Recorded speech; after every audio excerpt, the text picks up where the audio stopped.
Okay, students, now we are going to start with the full-fledged questions of cash flow.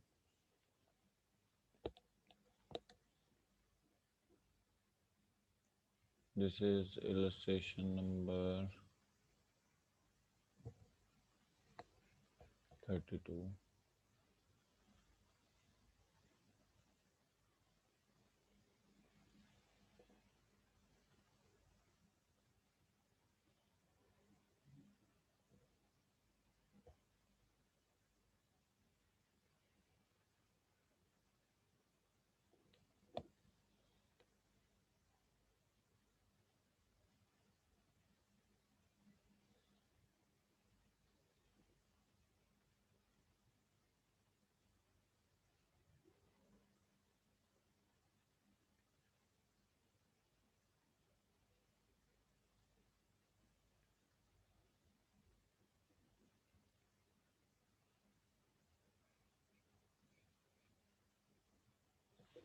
हाँ जी,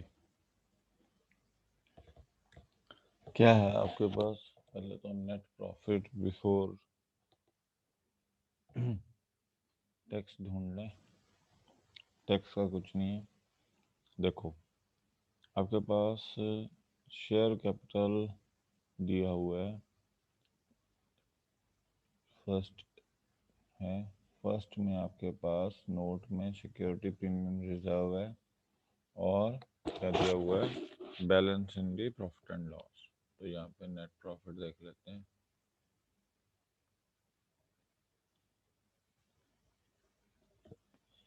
कितना है? 40 से 48 हो गया। अब आ जाते हैं आगे एडजस्टमेंट्स में। देखो जी, सिक्योरिटी प्रीमियम रिजर्व 0 से ये तो जाएगा उसमें फाइनेंसिंग में। अब लॉन्ग टर्म डिपॉजिट्स, ये तो फाइनेंसिंग का है। आउटस्टैंडिंग लाइबिलिटीज हैं, लैंड एंड बिल्डिंग का जो है, गुडविल 90 से 60,000 हो गई।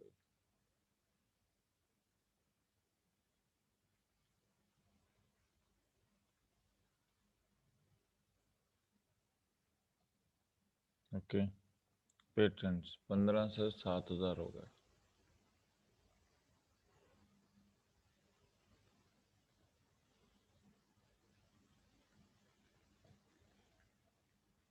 फिर मार्केटेबल सिक्योरिटी नहीं है, प्रीपेड आपका नहीं है। Interest paid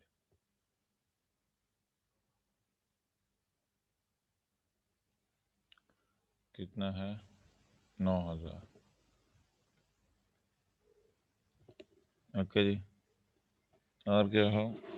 on 1 April 2017 10,000 shares were issued at a premium. ठीक है, ये आपके पास आ गया। तो ये कितना हो गया?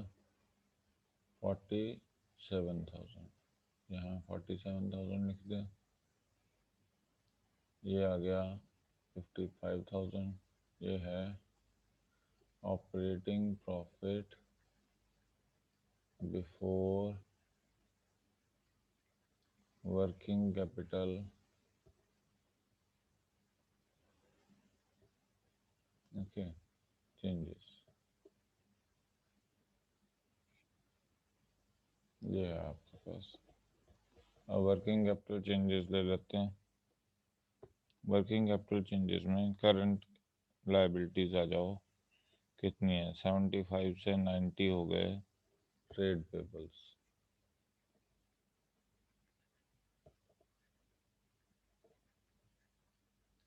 ठीक है जी, तो 15,000 बढ़ गए हैं। बढ़ गए हैं तो लाइबिलिटीज जब बढ़ते हैं तो इनफ्लो होता है, ऐड कर देंगे। अदर लाइबिलिटीज क्या है? आउटस्टैंडिंग 25 से 35 हो गए। आउटस्टैंडिंग एक्सपेंसेस 25 से 35 हो गए, 10,000 ऐड कर देंगे। ठीक है जी, अब नेक्स्ट आ जाओ करंट एसेट्स पे। करंट एसेट्स में प्रीपेड एक्सपेंसेस हैं 10,000 से 8,000।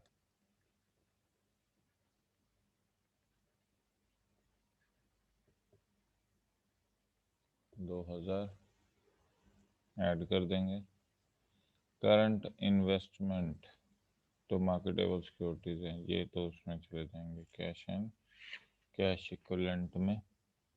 Okay, marketable securities cash and cash equivalent का पार्ट है। इन्वेंट्री 50 से 90,000 हो गए। स्टॉक कह लो या इन्वेंट्री कह लो इसको। 50 से 90, 40,000 बढ़ गए, माइनस कर देंगे। करंट एसेट जब बढ़ते हैं तो आउटफ्लो, कम होते हैं तो inflow. Okay, trade receivable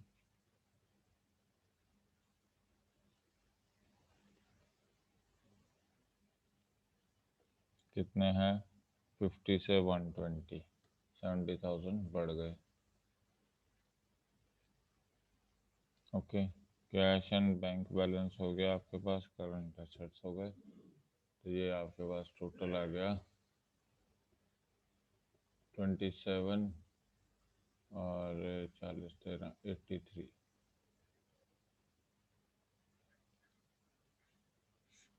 okay जी, तो कैश आउटफ्लो कितना हो गया आपके पास? 33 और 28। ये है आपका cash outflow from operating activity.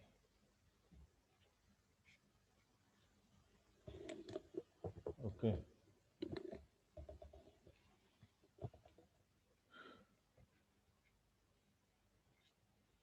हाँ भाई, जैन रूप से इन्वेस्टिंग पे। इन्वेस्टिंग सिर्फ लॉन्ग टर्म एसेट्स से लिंक्ड है। फिक्स एसेट्स आपके पास दिए हुए हैं इन्वेस्टिंग में। फिक्स एसेट्स टेंजिबल 90 से 170 हो गए। Land and building. Okay, purchase of land and building 80,000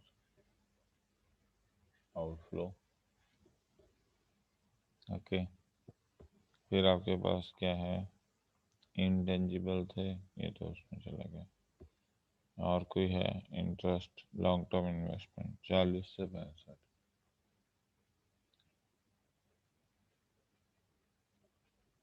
और लॉन्ग टर्म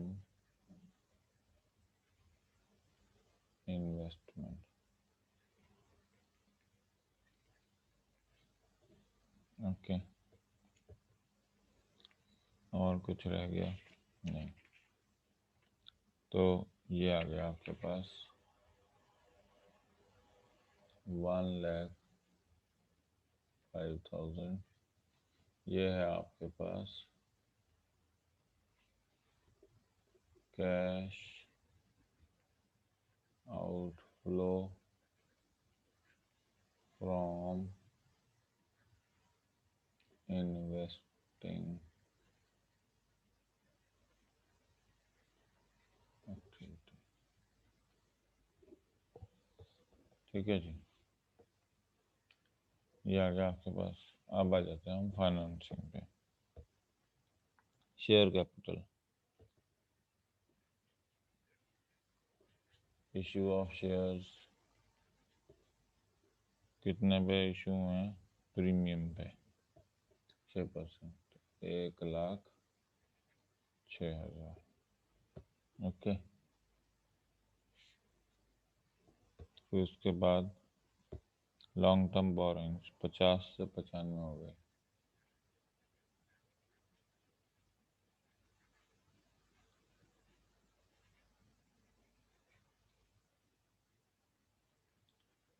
₹45,000। ओके, फिर आपके पास और कुछ नहीं है। इंटरेस्ट पेड कितना है? 9,000। तो नेट कितना आ गया आपके पास? 36। और ये आ गया 1,42,000। है जी। अब देखिए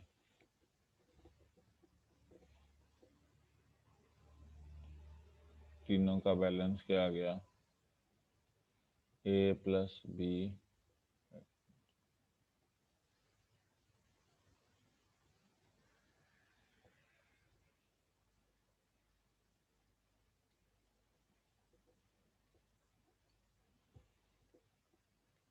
ए प्लस बी प्लस सी कितना हो गया, 28,000 का लॉस प्लस 105 का लॉस और 142, तो कितना बच गया, ये आ गया 133 और ये आ गया 9,000। तो ए प्लस बी प्लस सी किसके बराबर है, 9,000। और अब इसमें cash and cash equivalent add कर दें।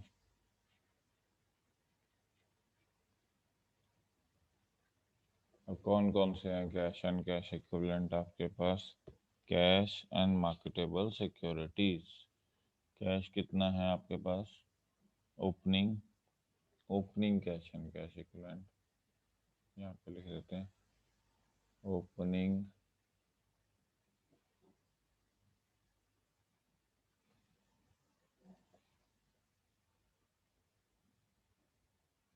ठीक है, कितना है 35,000 का तो कैश है और मार्केटेबल सिक्योरिटी 10,000 की, तो 45,000 का ये है। इन दोनों को ऐड करो तो आप देखो closing cash and cash equivalent कितना है आपके पास, 39,000 का कैश है और 15,000 का मार्केटेबल सिक्योरिटी है, तो टोटल हो जाता है 54,000। तो इस तरीके से ए बी सी में जब हम opening cash and cash equivalent add करेंगे वो किसके बराबर होना चाहिए, closing cash and cash equivalent के बराबर होना चाहिए, तो वो इसमें हो रहा है। So this is how illustration 32 is done. अब आगे चलते हैं।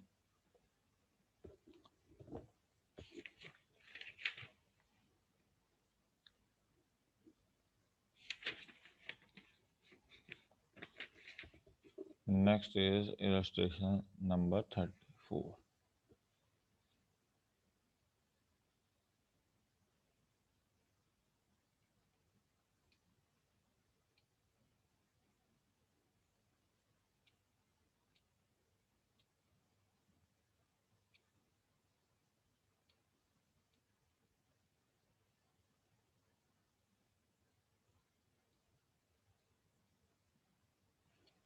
हाँ जी,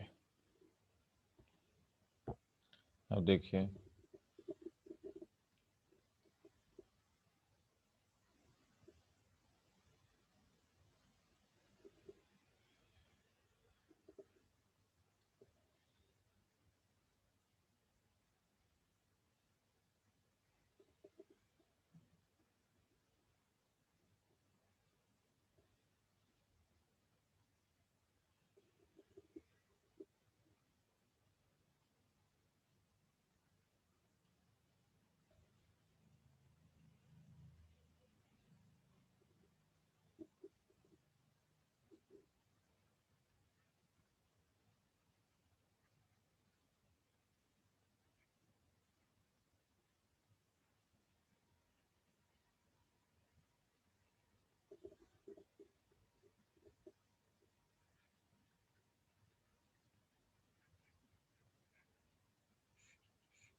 ठीक है जी।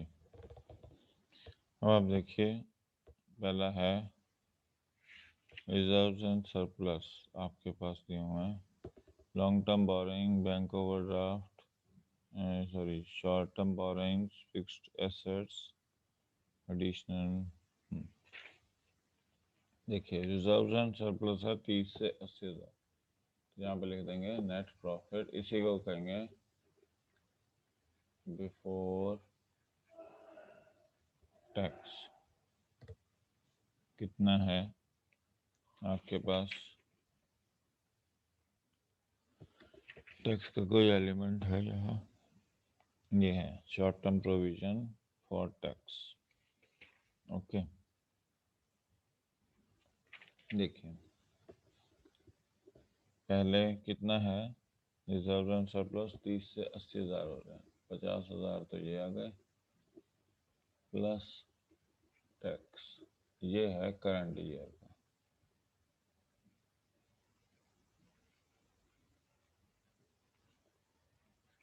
ठीक है जी, तो करंट ईयर का टैक्स कितना है आपके पास, 15,000। तो नेट कितना आ गया, 65,000, that is net profit before tax. Okay जी, अब आगे चलते हैं हम। लॉन्ग टर्म बोरिंग्स हैं हमारे पास 75,000, नॉन करंट एसेट्स हैं। ओके, और कोई चीज़, डेप्रिसिएशन देखते हैं है कोई। डेप्रिसिएशन है 50 से 60,000 हो गई है। ओके, तो यहाँ पे एडजस्टमेंट्स में डेप्रिसिएशन 50 से 60,000 हो गई है, 10,000। अब है प्रपोज्ड डिविडेंड है, इसमें सिर्फ प्रीवियस ईयर का ही ऐड और लेस किया जाए, ट्रीट किया जाएगा, क्योंकि करंट ईयर का जो है वो अभी प्रोपोजिशन में ही है। तो ये रूल जो AS4 में चेंज हुआ है उसमें सिर्फ हम प्रीवियस ईयर के डिविडेंड को ट्रीट करेंगे। तो प्रपोज डिविडेंड क्या है आपके पास, 20,000।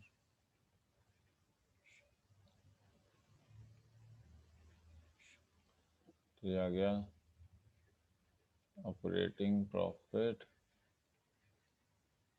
बिफोर वर्किंग कैपिटल चेंजेस, कितना है, 95,000। ठीक है जी, अब हम ज़रा लाइबिलिटीज़ को ट्रीट कर लेते हैं। शॉर्ट टर्म बोरिंग्स तो फाइनल अकाउंट उसमें जाएंगे, फाइनेंसिंग, ट्रेड पेबल्स।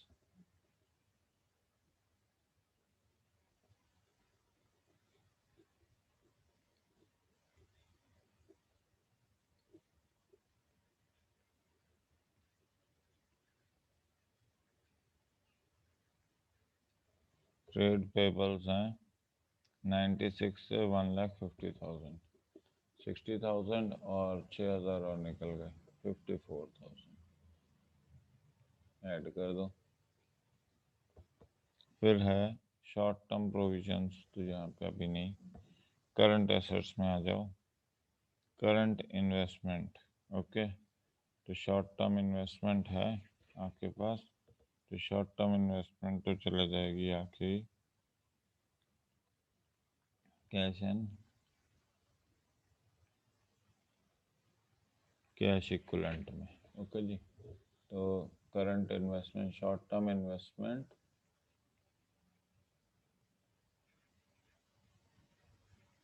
इन्वेस्टमेंट किसका पार्ट बन जाएगी, कैश एंड कैश इक्विवेलेंट का। ओके, शॉर्ट टर्म इन्वेस्टमेंट उसका पार्ट बन जाएगी। अब आ जाओ इन्वेंट्री,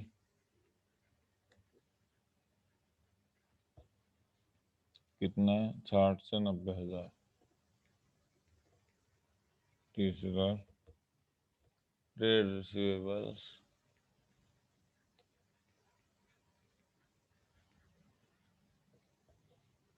कितना है, 65 से 97, 32,000, 62, 66 और 1,16,000। ठीक है, 65 से, अरे यहाँ पे मिस्टेक हो गई,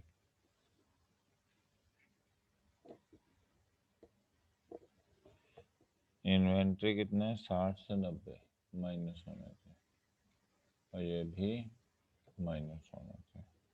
ठीक है, तो टोटल कितना आ गया, 62 और 8,000 नेगेटिव।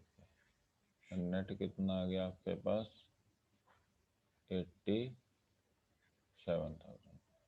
तो ये है कैश फ्लो फ्रॉम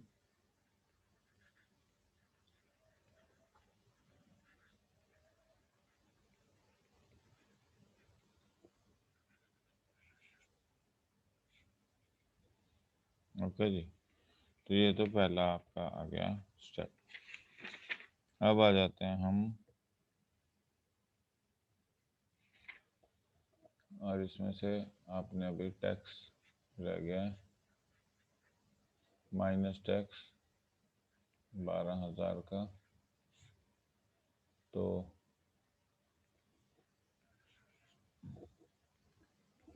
वो आ गया हमारे पास 75,000। ये है ठीक। अब आ जाते हैं हम इन्वेस्टिंग एक्टिविटीज पे। फिक्स एसेट 3 लाख से 340 हो रहा है। ओके, तो फिक्स एसेट्स 3 लाख से 340, तो 40,000 रुपये आपके पास ये आ गए। ये देखिए, अब यहाँ पे मशीनरी अकाउंट बना देते हैं।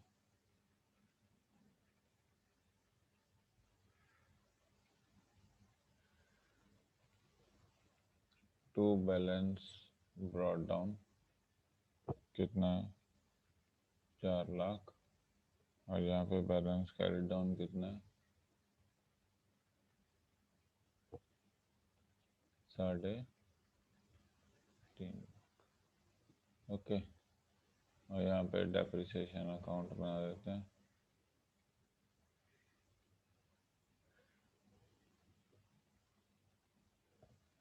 Balance carry down 50,000, sorry brought down, और बैलेंस कैरी डाउन 60,000। तो P&L में 10,000। ये P&L कहाँ चले गया है? यहाँ। ओके, और यहाँ पे क्या रह गया? सेल, सॉरी आपने यहाँ पे मिस्टेक कर दी।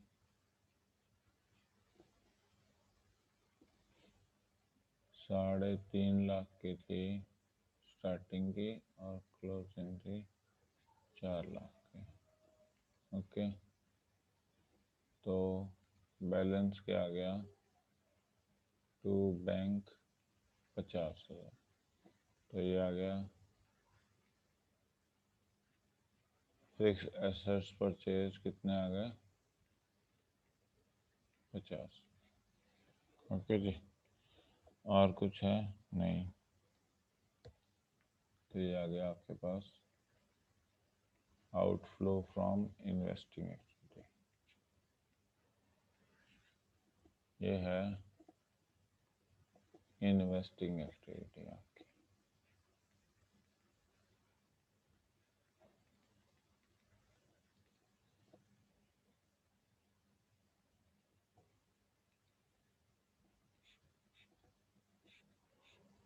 ओके, तो इन्वेस्टिंग का आउटफ्लो ये आ गया आपके पास, ये ऑपरेटिंग का आ गया। अब चलते हैं हम नेक्स्ट फाइनेंसिंग एक्टिविटी में। ओके, 15% लोन है, 75 से 0 हो गया। Loan repaid.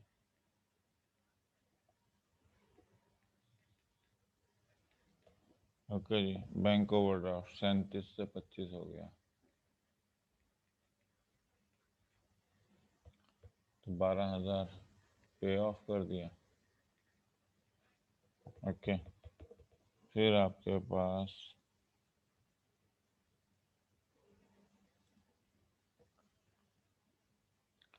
Loan was repaid on 1 अप्रैल, तो मतलब इंटरेस्ट लगा ही नहीं उस पर कोई पूरे साल का, क्योंकि 1 अप्रैल को ही आपने पे ऑफ कर दिया था। प्रपोज डिविडेंड, तो ये प्रपोज डिविडेंड तो क्या है, जो ये वाला था यही वाला नीचे जाके माइनस हो जाएगा 20,000। ओके, ये प्रपोज डिविडेंड यहाँ आके माइनस हो जाएगा। ओके, अब आपके पास और क्या है, 3 लाख, 2 लाख से 3 लाख हो गए। इश्यू ऑफ शेयर्स 1 लाख रुपए। ओके, और कोई चीज रह गई है? नहीं। तो नेट आ गया आपके पास 95, 107, 107 और ये आ गए 7,000। ये है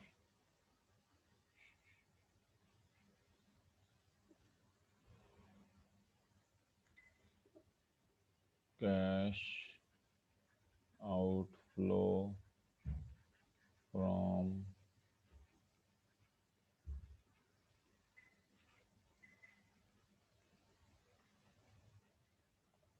फाइनेंसिंग। ओके, तो अब ए प्लस बी प्लस सी क्या है? 75 में से 50 गए 25, 25 में से 7 गए 18,000 plus opening cash and cash equivalent कितना आ गया? Opening cash and cash equivalent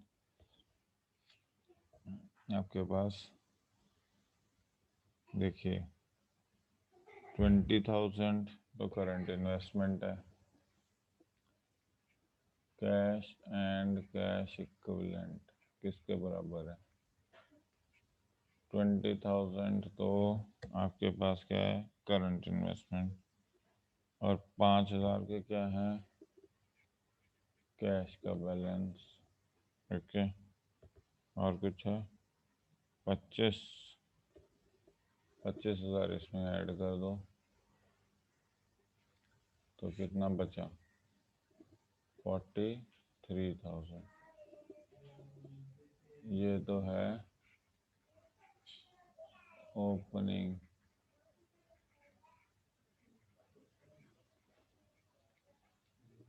closing cash किसके बराबर है?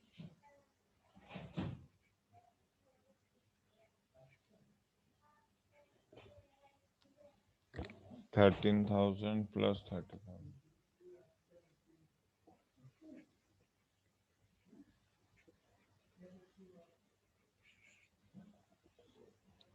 ये आ गया